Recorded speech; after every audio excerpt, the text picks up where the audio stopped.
So we are in the Harris Room of the London Jewish Community Centre in the exhibit More Than Just Games, Canada and the 1936 Olympics, that was produced by the Vancouver Holocaust Education Centre. On the surface, what people see is historic photos of athletes, of politicians, but when they read closely and they look closely, what they see is a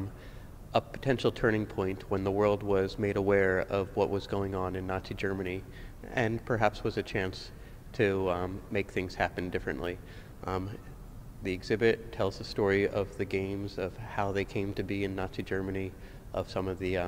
protests and boycotts that were arranged, some that succeeded, some that didn't, and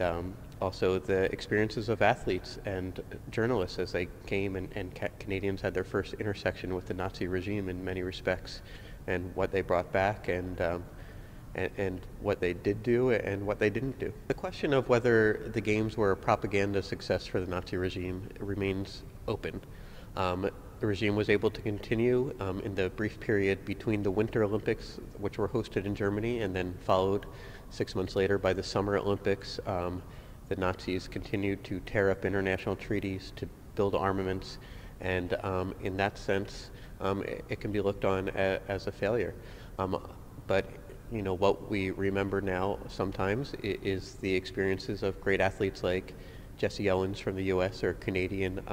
African-Canadian Phil Edwards, who challenged the notions of this Aryan superiority. One of the 21st century takeaways for this exhibit is potentially to be a savvy consumer of media, and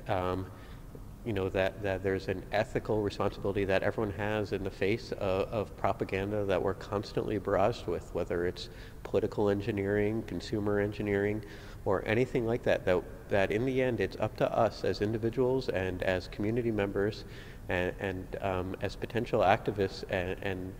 committed not to being bystanders, to stand up when we see something is wrong, not to participate. And every facet of life, not just when you vote, but when you participate in community events, including sports, there's a chance to speak up when you see injustice, and that almost anything can be a vehicle to stand up for what's right. I think that the students have not really been educated on the events that took place during the Holocaust. And so this is, it's an eye-opening experience for them. There's a lot of information that's being put upon them, and it's a lot to take in.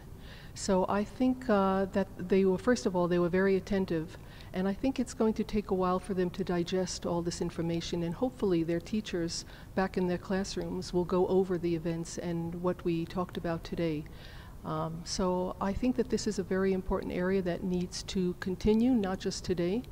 but that should be taught in schools throughout their curriculum.